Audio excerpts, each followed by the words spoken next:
Vehicles of today normally use a clutch to transmit power produced by the engine to the gearbox.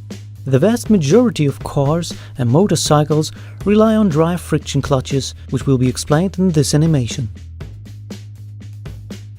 One of its components is the flywheel. The flywheel is connected to the engine through the crankshaft. The flywheel features external teeth that are used to start the engine of the vehicle. When the car key is turned, the engine is started with the help of a pinion and the battery.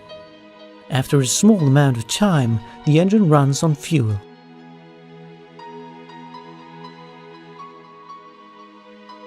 The flywheel is equipped with a friction surface. The clutch disc has friction surfaces too. When the friction surface of the flywheel and the friction surface of the clutch disc are brought into contact with each other, the clutch disc rotates.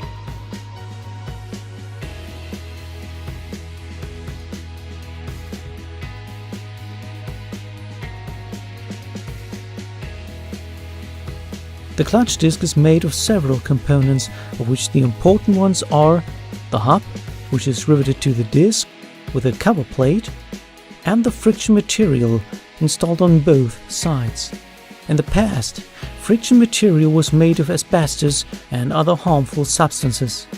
Today, friction surfaces are made of ceramics and substances that provide a high coefficient of friction. In general, cars for daily use are equipped with clutches that feature springs to damper shatter, to achieve an easy operation and to reduce the impact to the gearbox at the engagement. The clutch disc is connected to the gearbox through the gearbox shaft. Consequently, the wheels of the vehicle only rotate when the flywheel is in contact with the clutch disc.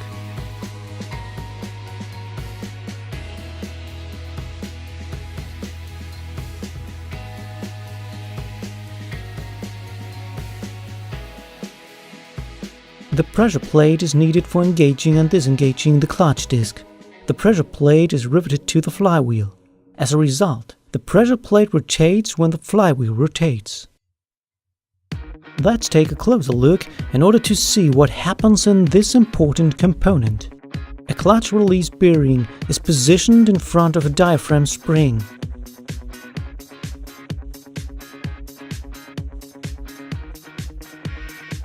When the release bearing is pushed into the spring, the inner portion of the spring is moved in the direction of the clutch disc, whereas the other portion of the spring is moved in the other direction. Consequently, the clutch is disengaged because the pressure disc is mounted in a flexible manner to the casing.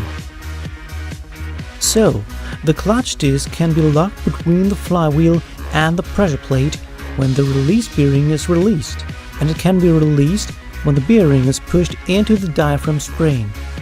The mechanical energy produced by the engine is transmitted to the gearbox when the clutch release bearing is released and the clutch disc is engaged.